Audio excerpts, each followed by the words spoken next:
Hello. Hey, everyone. We're so glad you're here. I'm Ann with Andale Homestead. Hey everyone, it's Casey over at Ormsby Farms. And this is Sandy, suburban homesteader, Wyoming, Arizona. It is good to see you. And I'm Monica from Bland's Promised Land Ranch. Thank you guys so much for coming in. We're super excited to be here this morning on this Friday.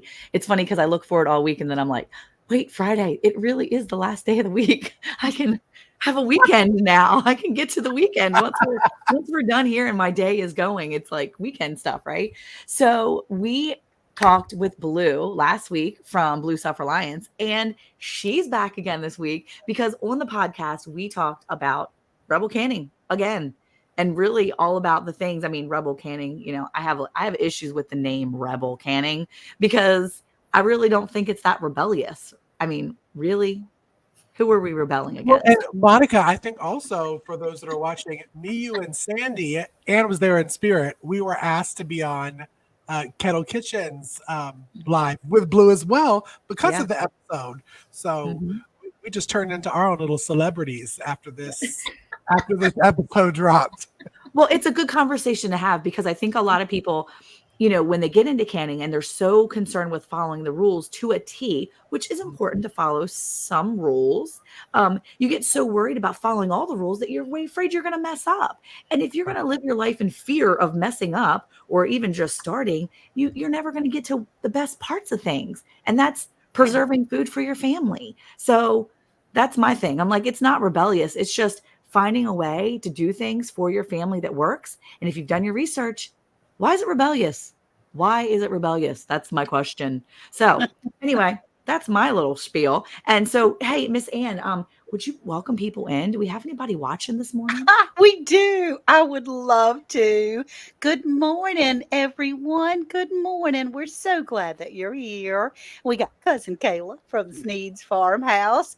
I'm going to be visiting with her on September 13th. We've booked a tour because I'm going down to Alabama.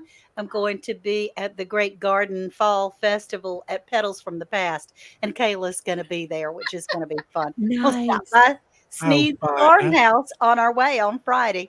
Hey, Cynthia, all the way from the Netherlands. We love you. Hey, Laura, how are you this morning? Good morning, my Jesse. Hey, he says, morning, everybody. Hey, Troy Sutton, how you doing, buddy? And Valerie Williams, we're so glad you're here. Scottish Prepper, well, I do. Hello, glad you're here.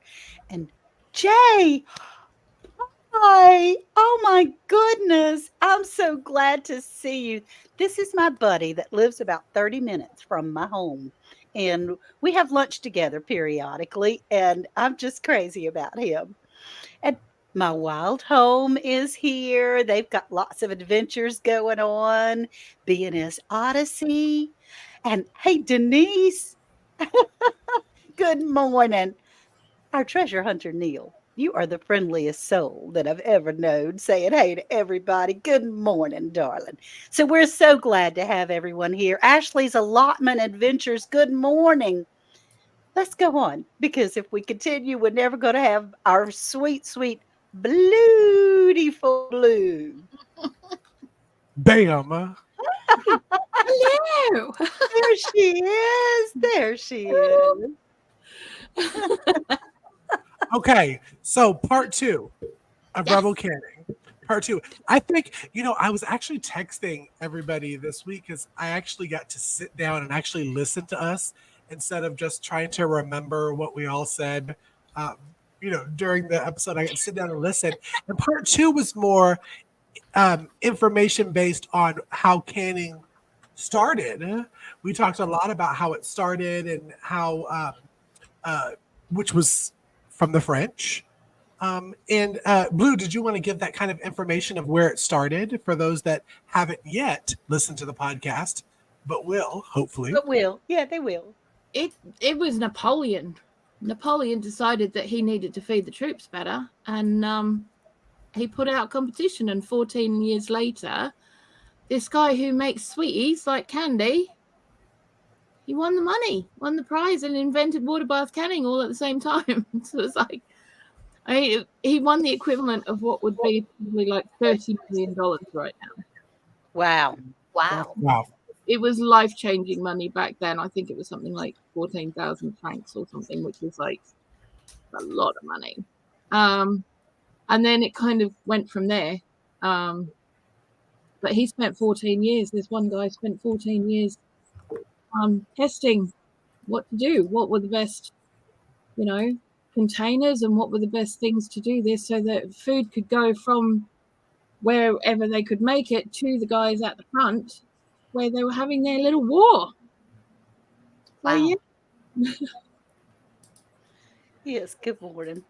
Good morning. It's crazy what it's interesting to think that the government started, like a government started this, and A how rebel heavy- government, no less. Yeah, wait, what did you say? A rebel government, A no rebel less. government, yeah.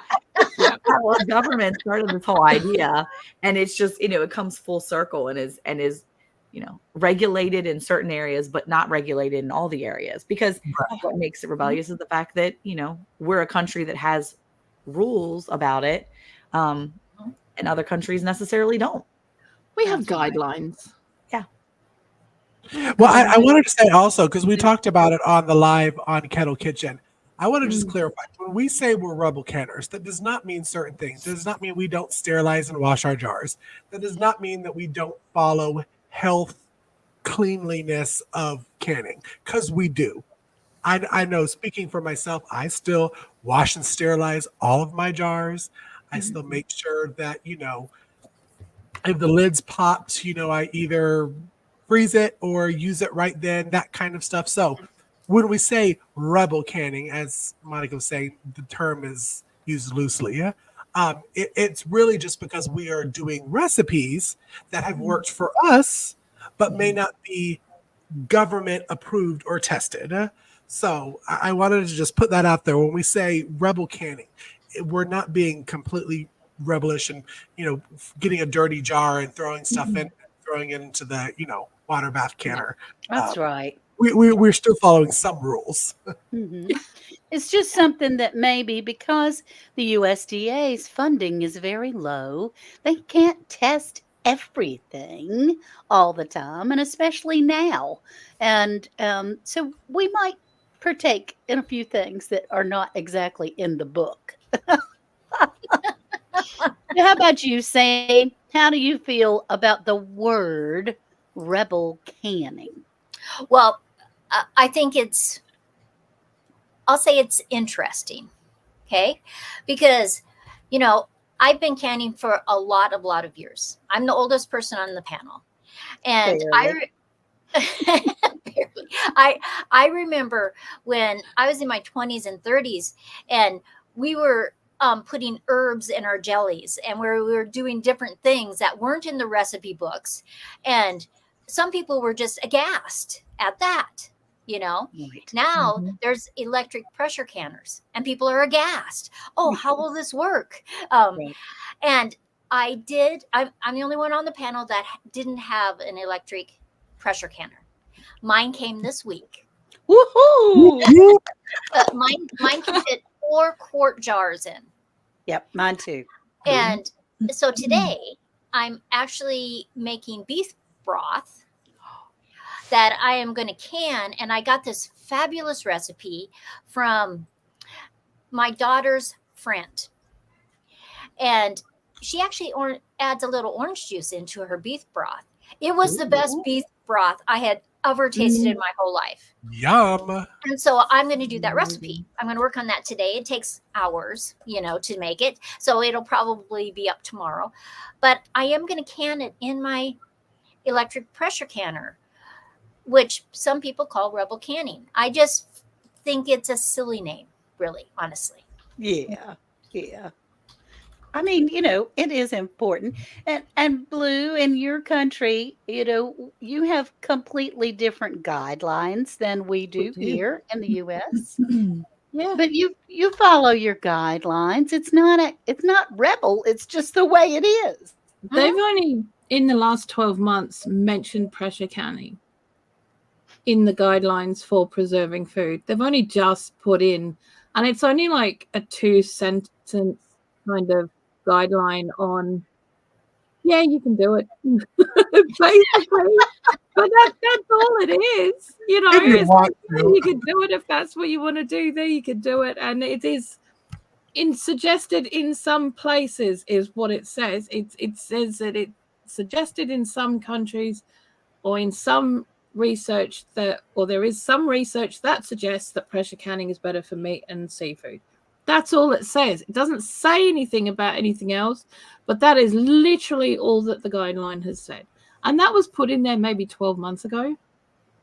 Wow. They'll but Gotcha. we don't really listen to it. Well, your country and most of Europe has been doing their canning, even the meat water bath for how long?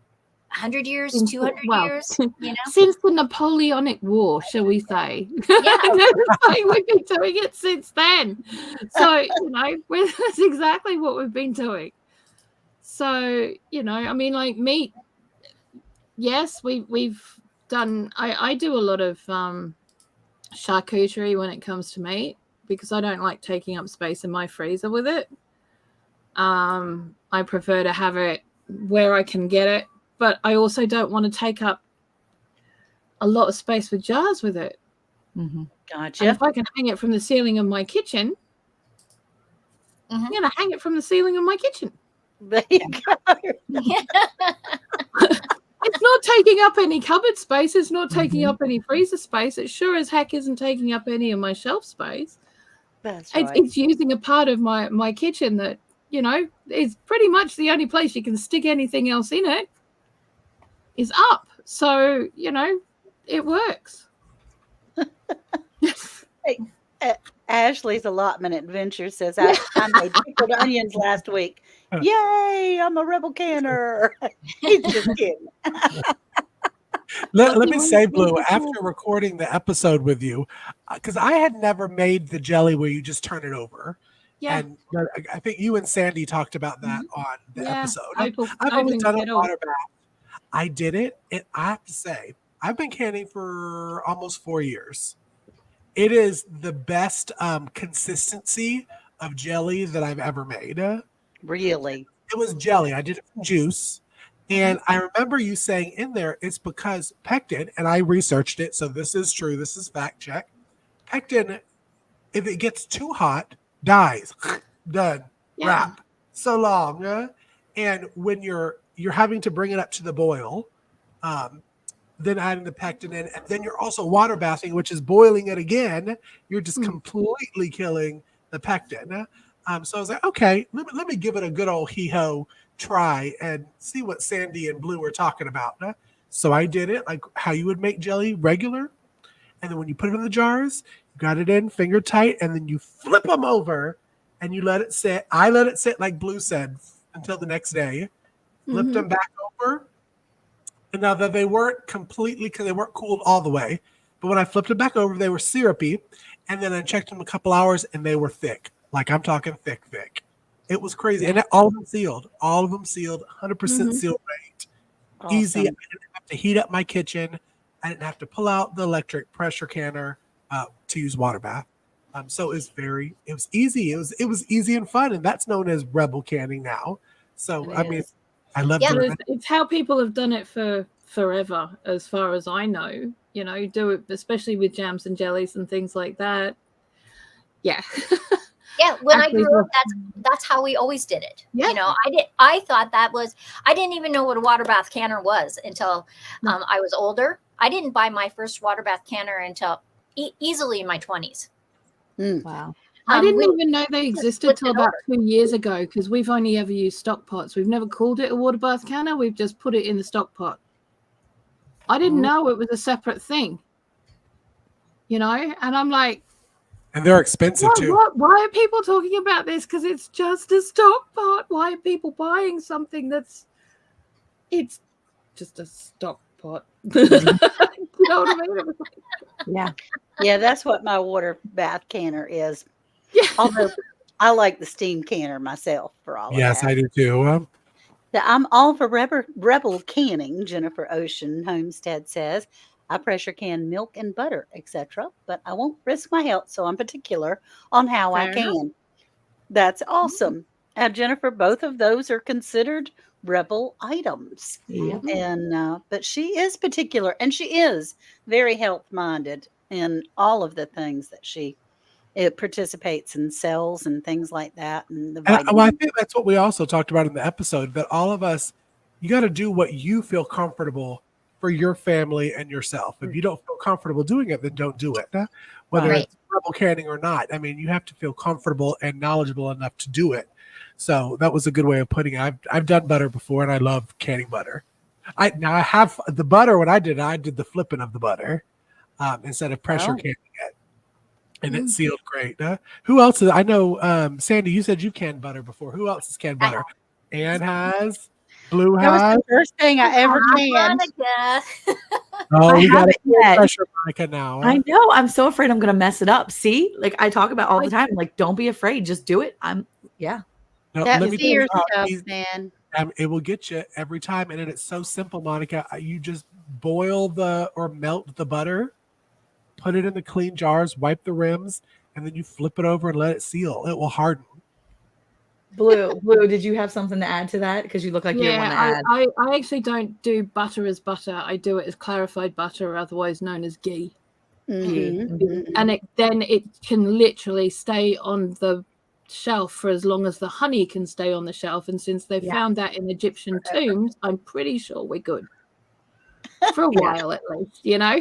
So that's one of the things that's one of the reasons why I haven't done butter is because Yeah. I thought, well, if I'm already going to go through the process of doing butter, I might as well go ahead and just make it into ghee, because ghee is Mm. really expensive anyway. And It I'm not is. buying ghee, but it can work for very similar things. So why I not? use it in everything. I use it in baking. I've used it in all sorts. Yeah. I use it as I would butter. Okay. And see, that's what I thought. It Yeah. was kind of like Yeah. even up. Yeah. Now, One for one on that. I wanted to address Ashley's allotment adventures. He says, I can't see all the chat.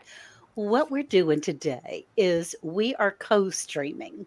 We have Blue Self-Reliance. We have Monica from Bland's Promised Land Ranch, Suburban Homesteader, Wyoming, Arizona, Ormsby Farms, and Andale Homestead, as well as Round the Hay Bale. Round the Yeah. Hay Bale is our main channel. Yes. But that is what happens on StreamYard is you can only see the chat of whatever channel you happen to be in. Mhm. So oftentimes I'll pop around and we try to pop up people's comments so that you can see. But that's why that is a detriment for StreamYard. We're hoping they're going to fix that so that if you're in any chat, you can see everyone. Thank you, Jennifer. My birthday is Sunday. I appreciate she's Ooh, so happy early birthday. She the gave big you away. 5, the big 6'5" on Sunday. Thank you. Thank you, Jennifer. I I appreciate just realized 3 of us. Wait, Miss Sandy, you had a birthday in August, didn't you? Into July. End of July. End of Oh July. man, we're all summer babies except for Casey. Casey's that winter baby that's hanging out in February. Just I'm kill in it. January. Oh, see, we're January. there. Okay. Okay. See, we're the beginning of the year, Blue, because Yeah. we're Yeah. so wild and out there that they have to like put us at the very beginning. So, round the hay bale panel. Yes. You know, when we get 500 subscribers, we're giving free giveaways, really, right? What about if Jesse's been so helpful doing our chat, helping with our chats? You know, when we sent one to Ginger, couldn't we send him one of our cups? From I Lazy think so. Days Ahead Good. with Jesse and Lisa, I Mhm. think that is fabulous. I So, know. so we Jesse, should. I'm going to mail this to you, okay? Can you get make the her big, prize of the Casey, day. so she can show him? Yes. Maybe. Oops. There we go. Look at there. You get to see all our pretty mugs on the mug. Yeah, Mugs and on it's the at mug. season 5. It's a great cup. It is a Seriously, great cup. you know, Mhm. That's wonderful. It's I like good, cups with good weight. and it's good quality because it's the same one that you use for yours. Mhm. And I'm telling you, Yeah. it's a good solid coffee mug. It Yeah. is. It is. Yes. Jesse so says cute. you mugged me. Sandy's so kind. She's always very thoughtful. That's So I'll awesome. send that out. That's really sweet. If you need their address, I kind of sort of have it too, but it's on their page as well. I'm sure I have it though. So I'll Good. mail that out to him. Thank But you. but yeah, you mentioned Sandy that when we hit 500 subscribers, we are doing a giveaway. So definitely, if you're on Suburban Homesteader, Wyoming, Arizona's channel, or Ann Dale's channel, or Bland's Promised Land Ranch channel, then you go over and you click that subscribe on Round the Hay Bale and on my Round the hay bale. too. Go to Round the Hay Bale, click that subscribe button because once we hit 500, we are doing a giveaway and we got a lot of good prizes. So Yeah, I just That's dropped right. that link in everybody's chats so that they can click the link. whoop, Awesome. whoop. And we're giving different prizes away. So I finished some of my gifts. So let me show them. I made plant steaks. So like this is a radish, Oh, I love a them. tomato, Cute. peas, carrots. I actually have like 6 different things Those are so that we're going to give adorable. away too. So cute. So make sure you subscribe. Yeah, Yes. subscribe to Round the Hay Bale. So Evie is saying, good afternoon from Florida, everybody. Everybody's so happy I got to stop in, which is wonderful. Brampton Gardner, Rochelle, you're in here. She's listening and ironing. I don't ever iron anymore. Good for you for ironing, honey. And Jennifer She probably Ocean said, she probably just made something. So she probably just sewed something up and made it all up because that's what she's a she excellent does. seamstress. She's a Right. seamstress. She really is. And so Jennifer says she's literally peeling and coring 125 pounds of tomatoes to can Oh my while you're God. listening. Good gracious. Awesome. Hey, Mhm. Rebecca Touched by Yarn. We're so glad to have you back at our chats. We've certainly been praying for you over these times.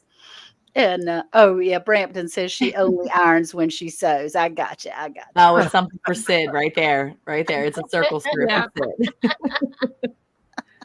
Oh my gosh, that kind of gives me PTSD talking about 125 pounds of tomatoes. Because We had Oh. 227 pounds of pears. And every time I walk in, I haven't even done laundry for the past 2 days because I don't want to see them. I don't want to see the pears. That's It- terrible. oh So, my gracious. so you're going to can. What kind of things are you going to can? Nothing rebel wise with the pears. I'm really just going to do a lot of juice and cider. We really enjoyed pear, kind of like apple cider, last holiday season when church friends come over or family comes in town to heat it up with or without adult beverage to it. It is so good. So that's pretty much all we're doing. And I am making some. Okay, so I hit Sandy up because I remember we were talking off the podcast one time about a pear, and it was raspberry or blackberry brandy, Sandy. Raspberry with the caramel squares. So I've gotten all that supplies that I need to do that. Ooh. So excited. Blue, we talked about making pear brandy. And this one has And- like caramel squares and raspberries, and you kind of like, I'm going to be muddling it like a mojito and then letting it sit until Thanksgiving. I'm so excited. We're calling it the Sandy Brandy. So when you see the video, the Sandy Brandy is what it's going to be called. So. So Yeah, Blue, what having pears I have in apples right now. yeah, that's what I was going to ask. What would Uh-huh. you We do? have that in apples right now, and I'm going to be making an apple bramble spiced crumble whiskey mead. What? Oh, Say that again. that Yeah. would be good. Apple What- crumble. Apple bramble crumble. spiced crumble whiskey mead. That's a that'll be mouthful. Oh my gosh. Wow. But it's going to be worth it. I That's bet it so is. awesome. That's great. That is great. That is so cool. And Evie has some sea grapes that she's getting ready to go live. She Oh. found out her neighbor has a mulberry bush. I'm not familiar with sea grapes. Yeah, I'm And not sure either. I'm excited to see how it turns out. Whatever she's canning to see Yeah. if it's something it turns out absolutely. well. That's right. That's right. Yesterday, I went to pick my grapes so I could can them because I usually Mhm. make juice or jelly or Mhm. something. And the day before, they were perfect. Yesterday, I go, the birds have literally eaten every single one. Mhm. Oh no. That's what happened to ours too. We had a whole big batch, and then Eric went go back to get another second batch, and he's like, "They're gone." Because he was like, "Hey, I want to make a video of what we did because it worked really great." I said, "Yeah, sure, go." He went to go look. He's like, "Gone. Did you get any video of what you did?" I was like, probably not." Maybe I should make a video, a short on my poor grapes. And there's just a few little green Yeah. ones left, and they've taken all the purple ones. Yeah, yeah. Mhm. Oh, sea grapes are Yeah. only grown for sailors. Is that right? Okay. Hey, I'm open for anything because I have no clue. So We're excited because there's a small little winery in the very small town where I live. And they were looking for volunteers to help bottle and pick the muscadine. So I'm doing that tomorrow to get a little fun. experience on how to Awesome. bottle wine. So Wow. I know I feel I feel like I should hold my pinky up when I I was say gonna that. say that's very fancy. No. Very fancy. So I was with the grandchildren up to my nose with kids when you guys went on your rebel canning explanation. I was able to see a little bit of it, about half of it. And so, Blue, what did you come away with from that particular live where we were as a group kind of not I don't know what is the word where you're trying to be an advocate for being smart, but not being chastised so badly for doing what might be considered rebel canning. I actually found it incredibly helpful Good. because there's not enough people that talk about the fact that it's only really 3 countries that pressure can. Mhm. Right. And that from outside of that, people seem to forget there are 206 other countries that don't Right. do it. Or they might be doing it a little bit if they can afford the equipment, but most people in those countries can't afford the equipment. Mhm. So they're just Mhm. doing it the same way they've always done it. And they're still not killing their families at this point, Right. you know? So Mhm. I think there needs to be more conversations about the fact that it's not just about this, and that rebel canning is only a term that's used to really scare people into not doing what they've been doing for hundreds of years, Right. and in their families have Mhm. been going through the generations doing exactly the same thing, Mhm. and I think that's where a lot of the fear comes from, is that you must do it this way, and it's like, Mhm. Yeah, Well, but go ahead. I'm sorry, Sandy. um, yeah. if you just joined the chat, what we're talking about is our panel were invited onto Kettle Kitchen. Tony there and Blue was on also, that to talk about rebel canning, because they're in our community worldwide. Sometimes we have some conflicts of what people say. Yeah. And so I totally agree with Blue that it was a great conversation. We got to say, our experience, what we believe, what we thought. I thought Tony was very gracious that he didn't put anybody on the spot. No. In fact, I think that maybe he even changed his view a little bit. Yes, he And did. and I thought it was very great conversation. It was long. It was. We got to talk about a lot of different things, and we're adults. Mhm. That's what you do. Yeah, that's right. You can Exactly, talk. and that's what I'd said was that we're all adults here, which means that we can sit down and have a conversation. We can learn from each other. We can disagree with each other, but it Mhm. doesn't mean that we're going to cut each other off at the end of the day, because we Right. are Right. adults. Right. Well, No. from the outside looking in, what was reassuring for me was the Mm. facts that came out that Mhm. go, wait a minute, what you're so afraid of is not necessarily all that prevalent as Mhm. long as you do follow some guidelines. Like you're clean, you wash your hands, you wash your Mhm. jars, Mhm. you Yeah. know, you do time things. You do Yeah. make sure that you cook them for the proper time, but there's Right. more than one way to do it. And so that was reassuring for me, and I would assume it would be reassuring for the audience as well to understand that rebel canning is really just kind of how do I put this? Doing it your way or doing it the way that it has been done in history. And it people are not dropping over like flies. Correct. Yeah. And Yeah. it was we were all grateful to be asked to come and join in on that conversation because that's what we wanted. When we choose these topics for the podcast, we want a conversation to be started. We want you to one, do your own research, think about it, Yes. and take away what you will. And luckily enough for us, our Rebel Canning, these past two episodes have actually been the most downloaded episodes out of 5 seasons that we've had. Wow. And we knew that was going to happen because the word rebel canning is so controversial. But as Anne said, if you sit down and you listen with an open mind, open heart, is what we said in it, that you're left thinking, wait, okay, what I was worried about, I really shouldn't be worried about. Right. And what Exactly. I'm not worried about, maybe I should spend some more time. Like, there's more cases of salmonella from canning than there is botulism, that kind of stuff. Again, it goes back to whatever you feel safe doing for you and your families. If you consider it rebel it up, baby.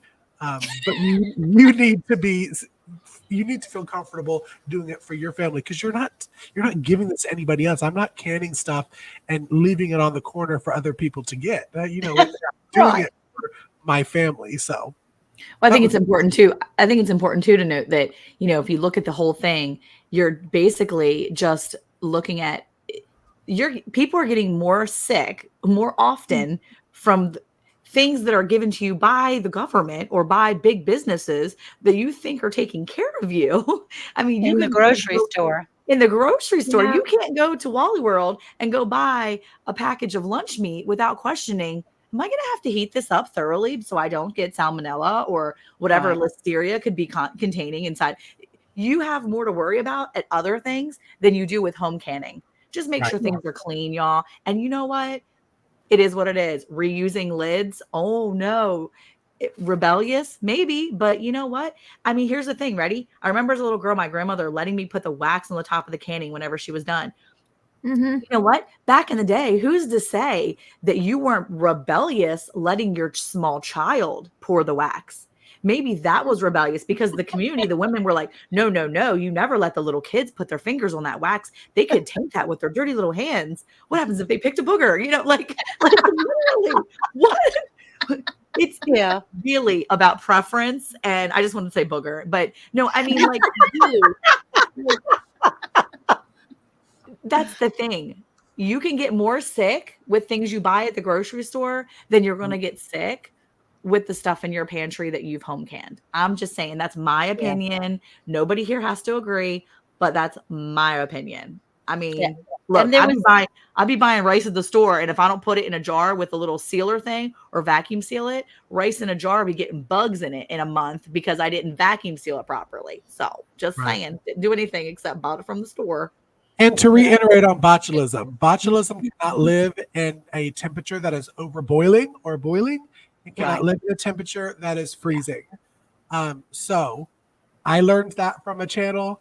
It made so much sense how she put it um, that we talked about on the podcast. Listen, unless you're open up your pressure can soup and eating it cold out of the can, maybe be a little nervous then. But you're what? You're bringing that soup back up to a boil before you eat it. You're heating it up. That's gonna the spores cannot survive in that temperature. So as long as you follow, again, there's certain guidelines that us rebel canners do follow. Yeah. Then the chances are very low. Um, Yeah, we're not in a zombie apocalypse, so yeah, heat your food. Yeah. That's right. And that made me feel better too, as far as safety for my family, to know that, I am gonna heat it up. And then I thought, well, if there's a storm and there's no electricity or anything like that, well, I still have all my be readies where I could have candles and stoves and Exactly. things to heat food up. Nobody And knew you were known on that panel on Kettle Kitchen when we talked about you being the pyro granny. Yeah. Everybody was like, "What?" I was like, "Yeah, that's how she's known on Instagram." it is. It's crazy. Oh, Granny. They like for me to set things on fire over there. A sweet little Andale homestead, and I'm burning it up. But anyway, it did make me feel better to know that. I mean, and if you're at a point where, hey, Scott from Rambling with the Brooms, I'm so glad you're here, honey. Um, if you think about it, if you're in a situation where you're going to open a jar and eat it right out of the jar, not really, you're in a situation where you don't really care because you're very hungry. And so, Right. hey, Grace, Mm. I'm the Grace and Fire. So glad. Mona from Sifting Some Soil and More. Hey, sweetheart. Mona and I are going to be on a cruise together next year. I'm so excited about that. Ooh. Ooh. Cruising it up. So, thank you so much for all of your information, Blue. Honestly, when I began to can, for one thing, the first thing I bought was big blocks of wax, not knowing that you don't use wax anymore, but I did because that's the way my grandmama did it. And so I thought that was part of the supplies that you had to have. And now, I mean, I have some, so what the heck, but it'll be all right. But this has been reassuring for me. I haven't been canning all my life. I've only been canning a few years. And to know with Blue has all this information and all the facts and all the things that are going on, you've been so reassuring to know that, Aw. hey, this is not something you're not purposely going to poison your family. This is something that we can do. And let's check the facts. Right. Yeah. And do your research. And so thank you so much, Blue, for Thank being you. here and making our Okay. hearts feel better. You're making my head grow at this point. Well, it is. Good. It's You're like absolutely the truth. she's like the Sandy of the UK.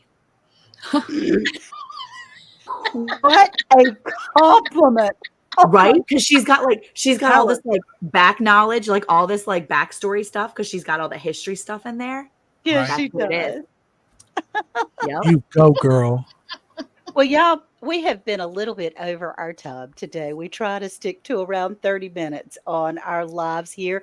Please be sure to go over to Round the Hay Bale. Once we do get up to 500 subscribers, we got some real good goodies that we're going to have a giveaway. Look at there. There's a mug that we're going to be giving away, along with our crafts and personal items and maybe a couple of things from our Amazon stores. So Blue again, Blue's self-reliance. Thank you so much for being here. It's been Thank a you so wonderful much treat. for having me. And we appreciate you all. Please listen to our podcast. I'm having so much fun and learning so much. It comes out every Monday at 12 o'clock, 12 o'clock Eastern, all over the place. And when people say that, I go, well, like all over the place where? It's going to Apple, Spotify, YouTube. And if you go to Round the Hay Bale, it'll be on there too. So thank you so much. We appreciate you Available on all. Audible. And Audible. That's Yeah. right. And Audible. Thank you so much. We love you all. And we really appreciate all of our moderators and everyone that came in for a Yes. visit. Thank you. Bye, y'all. Bye. Bye, y'all. Bye.